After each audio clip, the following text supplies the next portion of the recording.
तीन दामाद की सास पार्ट 1। कावेरी जी के पति का देहांत हुए काफ़ी वक्त हो गया था। कावेरी जी की 3 बेटियां थीं, ईशा, मोहिनी और सुहाना। तीनों ही काफ़ी होशियार और नौकरी करने वाली थी। लेकिन उन तीनों से कावेरी जी इतना प्यार करती थी कि उनकी शादी की उम्र होने पर भी उन्हें पराये घर भेजने का उनका मन ही नहीं हुआ। अरे तुम तीनों मेरे कलेजे का टुकड़ा हो। जब भी तुम्हारी शादी के बारे में सोचती हूँ ना, बड़ा डर लगता है। सही कहती हो मम्मी, हम भी आपसे बहुत प्यार करते हैं। हाँ, मम्मी पापा की जाने के बाद अब बिल्कुल अकेली हो गई हैं। और मम्मी, अगर हम तीनों शादी करके चले गए तो आपका ख्याल कौन रखेगा? लेकिन अपनी खुशी की वजह से मैं तुम तीनों को बिना शादी के भी तो नहीं देख सकती ना बेटा। समाज के हिसाब से देखे तो यह भी गलत होगा और मैं ऐसा कुछ नहीं चाहती। लेकिन तुम तीनों से दूर होने के बारे में सोचती हूँ तो अजीब सा लगता है। लेकिन मम्मी, हम आपको इस तरह अकेला छोड़कर नहीं जा सकते। एक काम करते हैं मम्मी, शादी के बाद ना आप मेरे साथ मेरे ससुराल में चलना और मेरे साथ ही रहना। अच्छा, और तेरी सास मुझे रहने देगी तेरे ससुराल में? अरे बेटा, वहाँ ऐसा नहीं होता। बेटी की माँ कभी अपनी बेटी के ससुराल जाकर नहीं रह सकती। एक काम करते हैं माँ, आप ईशा और सुहानी की शादी कर दीजिए और मैं हमेशा आपका बेटा बनकर आपके साथ ही रहूंगी। मुझे नहीं करनी शादी।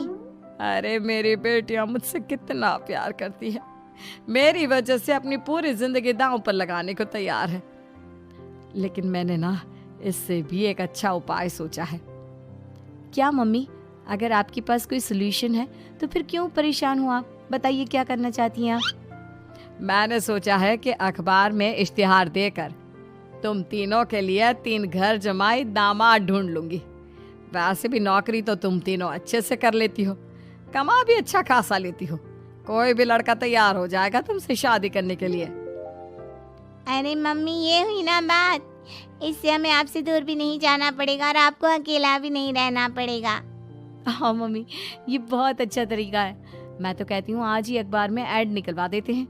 बिल्कुल, आज ऑफिस जाते वक्त मैं ये काम कर दूंगी।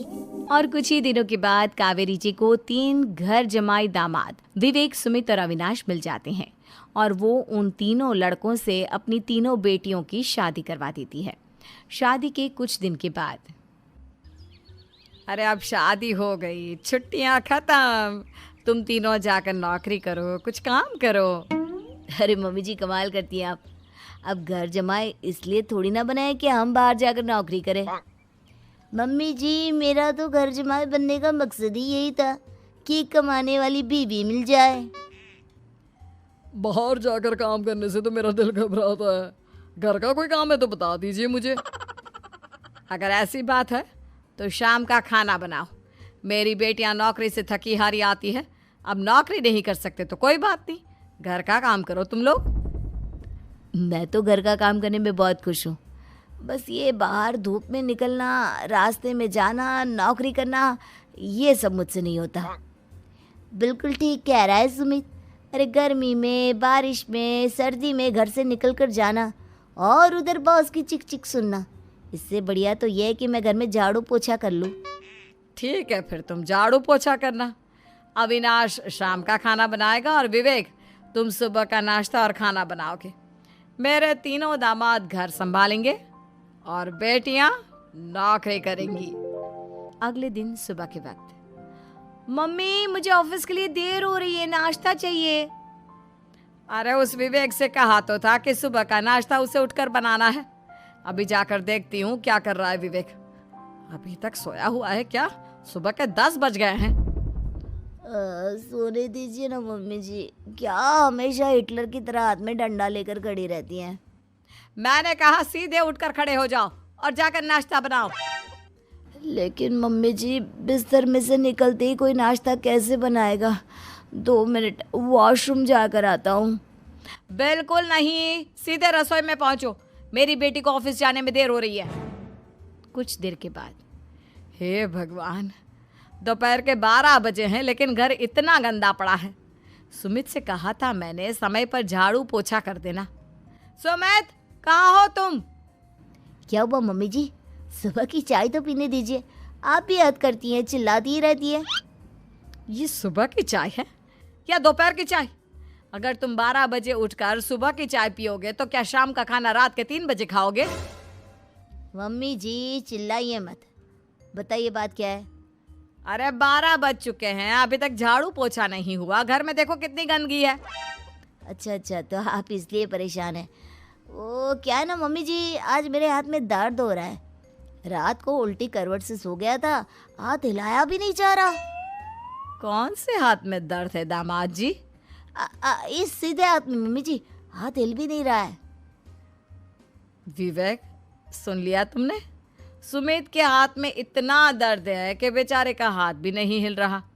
आज तो ये खाना भी नहीं खा पाएगा, तो एक जन का खाना कम ही बनाना।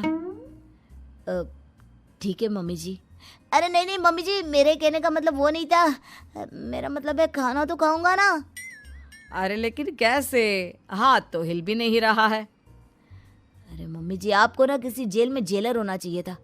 बेकार में हमारी सास बनकर जिंदगी खराब कर रही हैं। अरे लगाता हूँ पोछा। एक बेचारा घर जमाई और कर भी क्या सकता है। शाम को जब ईशा, सुहाना और मोहिनी ऑफिस से लौट कर आती हैं। मम्मी, शाम के खाने में क्या बना है? अब ये तो तेरे पति को ही मालूम होगा ना बेटा, उसने ही खाने की जिम्मेदारी ली थी। लगता है मम्मी आपने ये घर जमाए वाला तरीका अपना कर मुसीबत मोल ले ली है। आपके तीनों घर जमाए कितने आलसी हैं। मेरे वाले को देखो, दोपहर के 12 बजे सुबह की चाय पीता है और काम क्या करना चाहता था? घर का झाड़ू पोछा। मम्मी बता रही थी कि आज उसने घर का झाड़ू पोछा शाम की 5 बजे किया था। अब क्या बताऊं बेटा, सुबह से हाथ दर्द का बहाना करके बैठ गया था। कहता है हाथ में बहुत दर्द हो रहा है, हिला भी नहीं जा रहा। सब बहाने मम्मी। ये तीनों घर जमाए मिलकर ना बस बैठकर खाना खाना चाहते हैं, काम धाम तो बिल्कुल नहीं करना चाहते। अरे लेकिन ऐसे काम नहीं चलेगा ना, मुझे इन तीनों को सबक सिखाना ही पड़ेगा। अरे तो मम्मी, आप हिटलर से कम है क्या? आपने जब हम तीनों को सबक सिखा कर इतना लायक बना दिया, तो इन तीनों नालायक दामाद को भी आप कुछ न कुछ तो बना ही देंगी। हाँ मम्मी, बस अपने अंदर के हिटलर को बाहर लाइए और अपनी तीनों दामादों को अच्छी तरह से सबक सिखाइए। रही बात आपकी बेटियों की, तो हम तीनों तो हमेशा से आपके साथ हैं। अरे लेकिन बेटा, इस काम के लिए तुम तीनों को मेहनत करनी पड़ेगी। कैसी मेहनत मम्मी? ऑफिस में तो वैसे ही बहुत मेहनत करते हैं हम तीनों। अरे प्रेग्नेंट हो जाओ, प्रेगनेंसी का बहाना बनाकर कह दो कि तुम तीनों ने नौकरी छोड़ दी है 2 साल के लिए, और जब घर में खाने के पैसे नहीं होंगे तो अपने आप काम पर जाएंगे ये तीनों। वाह मम्मी, क्या आइडिया दिया है। मैं तो कल ही जाकर कहने वाली हूँ कि मैं प्रेग्नेंट हो गई हूँ। फिर देखना कैसे मेरा पति अविनाश भाग कर काम पर लग जाएगा। और फिर 2 दिन के बाद, सुमित, मैं ना प्रेग्नेंट हूँ और इसलिए अगले 2 साल के लिए मैंने अपनी जॉब छोड़ने का फैसला ले लिया है। विवेक, पापा बनने वाले हो तुम। अब से ना तुम्हें ऑफिस जाना होगा, क्योंकि मैं तो 2 साल के लिए छुट्टी पर चली गई हूँ। अविनाश, अब तुम्हें जिम्मेदारी संभाल लेनी चाहिए, वरना ये घर कैसे चलेगा। हम दोनों मम्मी पापा बनने वाले हैं। लेकिन कावेरी के तीनों आलसी दामादों पर अपनी बीवियों की बात का कोई असर नहीं हुआ।